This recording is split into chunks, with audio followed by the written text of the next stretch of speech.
Hello and welcome to I Can't Believe It's Not the Mouse, the podcast all about animation not made by the mouse. I'm your host, Octaviano, and today we're going to take it all the way back to essentially what was the first episode of the show. I mean, there was technically one other one, but this was the real first episode. This is an episode where I revisit Transformers the movie. Before we get started, I just want to say, if you're listening to this on YouTube, go ahead and give it a like, subscribe to the channel, feel free to comment, and ring the bell for notifications. Also, if you're on Spotify or just any other podcast site, follow this show on those platforms. Transformers the movie is, by all accounts, a cult animated feature. This is a movie that, I don't know if it necessarily did horrible in theaters. I mean, looking at the animation, it doesn't look like it was that high budgeted, but it didn't do incredible. Not helped by the fact that it resulted in a lot of kids being upset. There was kids crying about this movie. Parents complained about how their kids were crying about this movie. So, it wasn't a big hit, but over time, it's gotten much more of a fan base. I don't know if I'd say this is popular even to people who are not Transformers fans, because one, there's a lot of Transformers fans, and two, a lot of people who talk about it are Transformers fans. But I will say that this is a movie that definitely feels like, even if you're not a fan of Transformers, you'd probably find something in there that might interest you. It's definitely an interesting one. But before we get into all that, I do want to talk about why I'm choosing to revisit this. Now, originally I did want this to be the 100th episode, but I lost track of what I was even doing. So by the time we got to the 100th episode, I just completely missed it. And I kind of didn't want to do it again just because I was like, okay, well, I'm doing an episode on Transformers anyways, which has already been up. But eventually I was like, you know what? I'm rewatching Transformers anyways, the Transformers the movie. And I just thought, well, I'm already rewatching it anyways. Might as well talk about it because I love this movie. I really love this movie. It's dumb, it's stupid, it's cynical, it's clearly a cash grab, and yet it's kind of amazing. It's smarter than it needed to be, despite the fact that it wasn't even attempted to be smarter. It was definitely something that was just stupid, but it's just so damn brilliant. For those of you who maybe never saw my original video, and to be fair, I didn't even bother going back to it, so I may be repeating stuff because obviously I'm talking about the same movie again. The simple premise is pretty much this. If you're familiar with Transformers, you already know the whole Autobots versus Decepticons. In this movie, it takes place in the future from the original show, in the year 2005, where the main kid from the original show is already an adult and has his own kid, but while they do factor into the movie, they don't have as much impact as the kids do in like the live action Transformers movies, which is kind of funny to me. So instead, we're pretty much saying like, okay, this is where the Autobots are at this moment in time. The Decepticons are essentially winning the war, but the Autobots are making one last break for them to win the battle. Unfortunately, the Decepticons, led by Megatron, launch a surprise attack, resulting in the deaths of many classic Transformer characters. Even the leaders of both sides die, Optimus and Megatron. Not really a spoiler, this is very well known amongst people who know about this movie. And even if you hadn't seen this movie, this is likely one of the things that you probably heard about. Yes, within the first 20 minutes of the movie, Optimus and Megatron are killed off.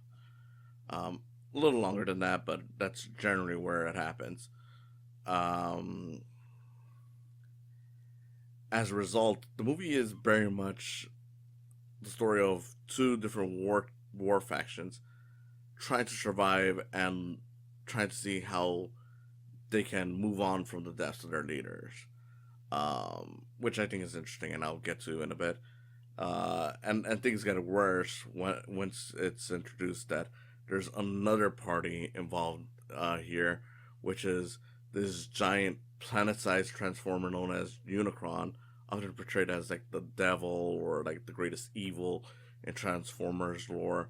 Here, while he is definitely on the evil side, it's kind of interesting because he's just portrayed as this thing that is going around eating planets. And the only reason why he's even against the Autobots is because they have the one thing that can destroy him, a thing known as the matrix of leadership. Um, Otherwise, doesn't really care about them. He just goes around eating planets. So by all accounts, it's a very simple, basic movie, and yet there's so many layers in terms of what they do. It becomes smarter than it needed to be unintentionally, because again, this was just made to sell toys. This was like the reason why they killed off a bunch of the characters.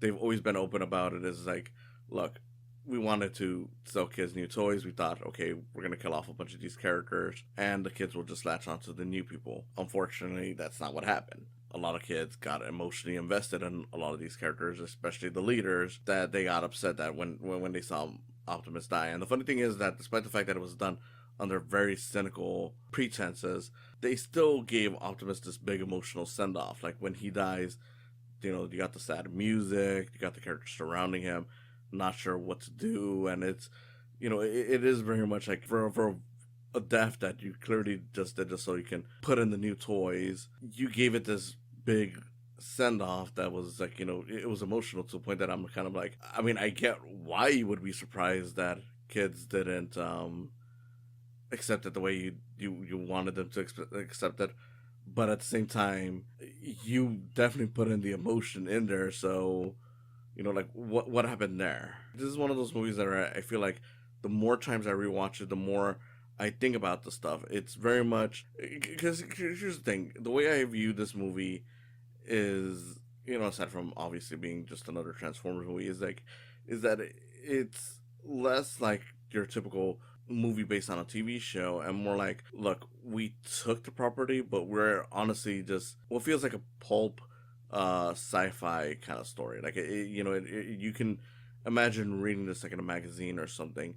Like a lot of the artwork in this movie feels like something that you would see like in an old sci-fi comic, or in some cases it looks like an anime. Having rewatched this movie who knows how many times now, I can definitely see the aspects where it feels like an anime movie. I don't know, it's definitely something where visually it was so different from a lot of what was coming out at that time. It's still fairly interesting to look at, even if the animation isn't the greatest, because the animation, while it's not as bad as the TV show, it's definitely a step up from it. It never really feels like, it's like as fluid as like a Disney cartoon or anything like that. Like it's very stiff by comparison, and yet it still looks great for what it's doing. Feels like something out of like an old sci-fi comic that, maybe wasn't exactly thinking about doing anything special, but they threw in some ideas that you read it now, or in this case, watch it, and you kind of realize like, they clearly weren't thinking about this, but this kind of implies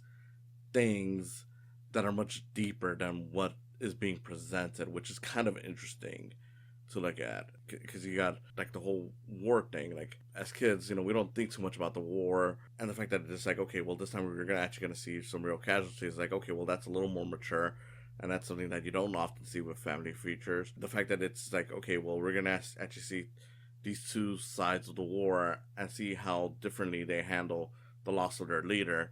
Like the Autobots, they're like, okay, well we just lost Optimus. Like all hope is lost. We don't know what to do. He put someone in charge who isn't even confident in himself, and as we find out later in the movie, wasn't even the right choice. Versus you have like the Decepticons who, on their side, just like Megatron is essentially kicked off, because pretty much like they had a chance to save him, but they were like, okay, well we need to lose some weight, so let's kick off any of the Decepticons that are pretty much damage from the battle, just so we can lose some weight. Starscream, Megatron's second in command, is of course devious enough to be like, okay, well Megatron's kind of hurt, so he's not going to be able to fight back if I just throw him out. And as a result, they're like, okay, well now we need a new leader, and they each start fighting for it. So it's like you got the side that cares about the leader and doesn't know what to do next, and then you got the side that doesn't really give a shit about who's in charge. They just each want to be in charge. And while it seems cartoonish to think about it, it's like, well yeah, there are different types of people, like in terms of how they react to the loss of some kind of leadership. Like it doesn't even have to be about war. So that's kind of interesting. Again, it's interesting that the movie's villain is Unicron, this planet-eating transformer who's like, well, yeah, he's evil in the sense that he, eats planets, but at the same time, if he needs to eat planets in order to survive, you know, I don't know, like, what does that mean? Like, it feels like something that they weren't thinking too much about, yet it feels like something completely out there because it's just like, he's evil, but in a way he kind of isn't. And of course they do, of course make it clear that he is evil, but in a real world standard, it's like, I mean, he's at the end of the day just another creature who needs something to eat, and this is what it ends up being. Fascinating stuff. Fascinating stuff.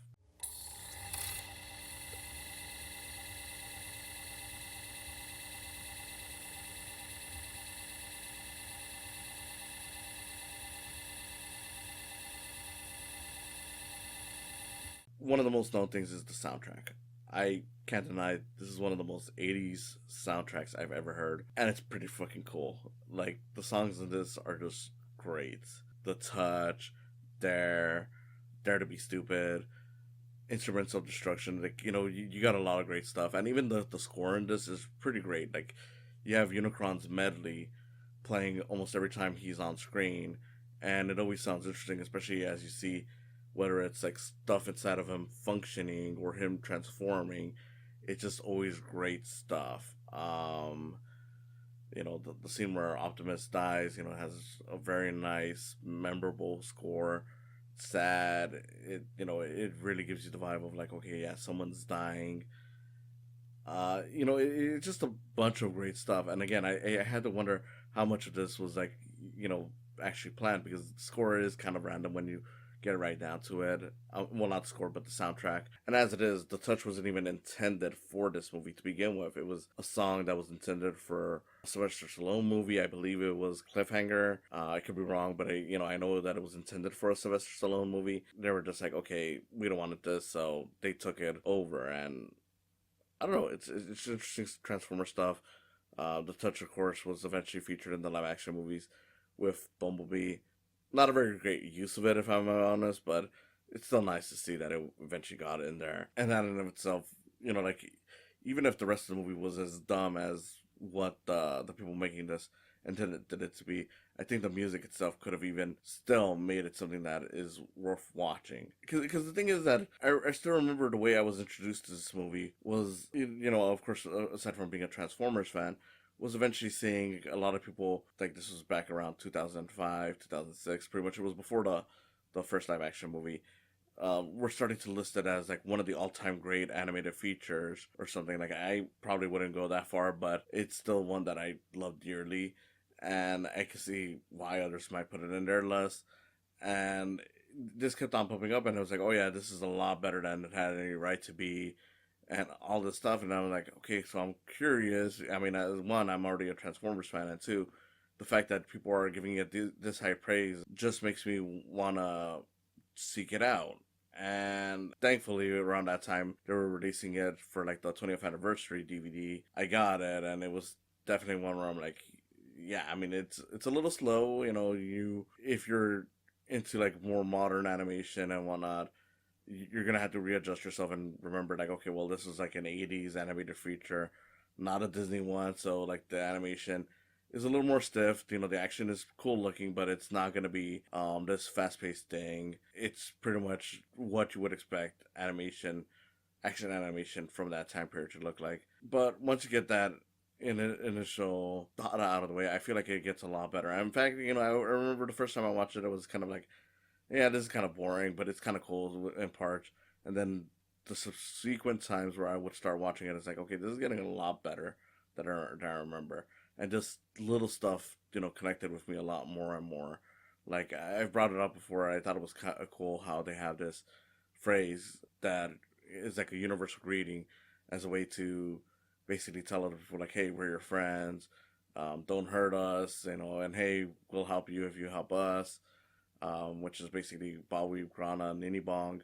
Ridiculous phrase, but it is cool to think, like, hey, what if we did have something where we could communicate with, like, people from other planets. Like, even if we've never met them before, like, if we try it and they understand what we're saying, they'd be like, oh yeah, we're cool too.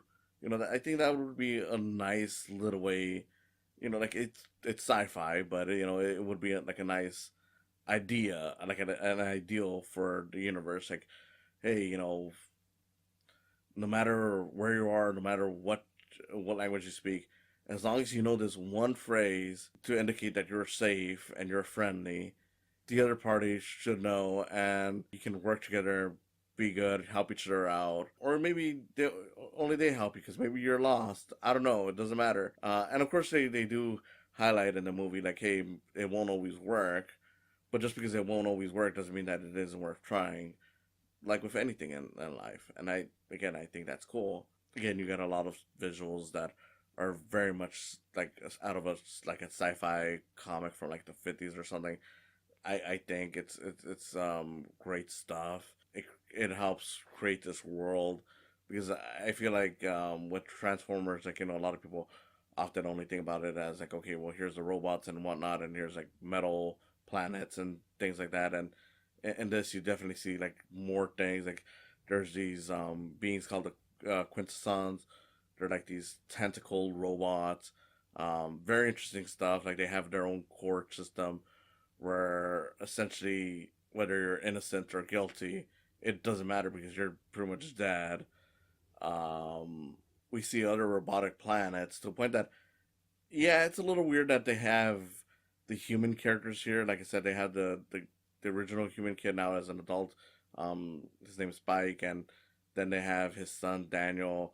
They, I don't want to say they ruin the movie. They don't, but at the same time, they do kind of weigh it down. Where it's like, okay, well, now we have to have this little moment where the kid is trying to catch up, and I kind of feel like you could cut them entirely, and it wouldn't make a difference. But at the same time, I get why you're there. You got to have your human characters, especially at that time, to ground this stuff. You didn't really have to, but that's how they felt, and they don't ruin the movie in any particular way. At the very least, having Spike around means that Bumblebee is one of the few older Transformers in this that gets to survive, even if he doesn't really appear in the movie all that much. So that's kind of neat for Bumblebee fans, which is, a lot. And it's just cool, just all around, just seeing all this stuff. The voice acting in this is okay. I do think that they had a lot of celebrities in this that weren't really necessary, but I don't think any of them necessarily ruined the movie. Like, you have Robert Stack as Ultra Magnus, and he sounds fine. Eric Idle is in this briefly, even though he gets like the first credit in the opening credits. And again, it's like, his voice, fits this weird otherworldly robot that they encounter. Like, the one that probably stands out the most for anyone is Orson Welles, who plays Unicron, and they definitely had to modify his voice because he was already dying by the time this movie was getting made. It definitely sounds weird. Well, definitely sounds very different. Whereas the other ones, you can pretty much tell them right away. This is one where it's like, you can tell, but it's very mechanical in comparison. And I think that choice, whether it was intended or not, and technically speaking, since it was only done because he was dying, wasn't really an intentional choice. I think it's great. It definitely makes Unicron feel a lot less human than the other robots, and the fact that Orson Welles pretty much didn't care doing this voice. Like, you can tell right away that he's like, yeah, I mean, I'm doing this, but I'm just getting paid for this. Adds an interesting layer to the whole thing because it really does make it feel like he's some kind of godlike being, just talking to these creatures that he doesn't have any real use for outside of just trying to survive. It just makes it all the better. Like, when he's talking to Megatron, he gets some funny lines in there, like where he's like, oh yeah, it pleases me to be the first person to summon you, or like, oh, you have no way to bargain with me, and all that stuff. Because of the fact that he is as uncaring as he is in his delivery, it kind of fits Unicron being uncaring to Megatron and uncaring about his plight, and just being like, look, you're just here because I need someone to protect me from one little thing, but realistically, you're nothing but a termite to me. You're useless. Even on this mission, you're pretty much useless to me, but you do have one specific use, so you're not entirely useless, I guess. I love that. I love how that goes around, and this is just the entire tone throughout the movie that he has, and yeah, the deaths in this, like going back to that, are entirely gruesome. Like when you see Autobots dying from like the surprise attack at the start of the movie, you actually see like the lights go off from like their eyes and stuff like that, and it's just like, man, this movie is brutal and uncaring about a lot of stuff. And again, it's like, it's amazing that they thought that this was not like it wouldn't matter to kids, because it's like, well, you spend a lot of time with killing these characters and it feels intense. It's definitely not something you see in animation anymore, especially for family features. It just feels like this had to have been made at that specific time period for it to have worked the way it does.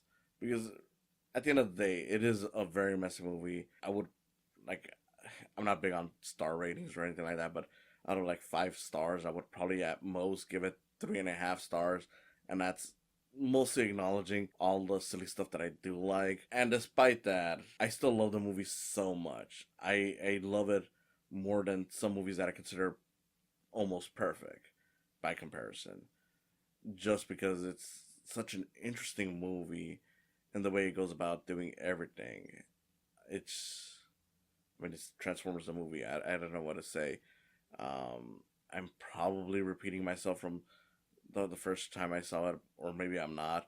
I don't know, but I feel like, you know, revisiting this was definitely something that I had to do, especially for the show. I would have loved to have revisited this with one other person, but I'm hoping that just by myself, you can get the gist that, okay, even if I'm repeating certain things, I do have an actual love for this movie, and I do highly recommend you watch it, even if you're not a Transformers fan, as long as you keep an open mind and understand that, yes, the movie is technically not the greatest thing around, but it's the ideas that make it so interesting. It's definitely more out there than your average animated feature.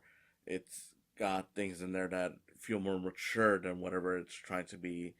It's got just themes and moments that feel like, yeah, this is dumb, but think about it for a little bit, and you might find yourself thinking that's kind of interesting, even if you don't spend a whole afternoon thinking about just an idea that it throws out.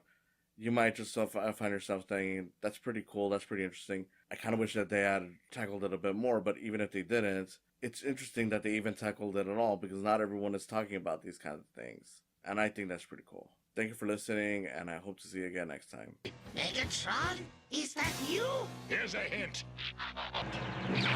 Thanks for stopping by. Go ahead and follow this channel. Subscribe, like, and comment. Ring the bell for notifications. Go ahead and also follow my podcast, and give some love to my Patreon account while you're at it. It's www.patreon.com/saicams. Again, thanks for stopping by, and I hope you come back for more in the future.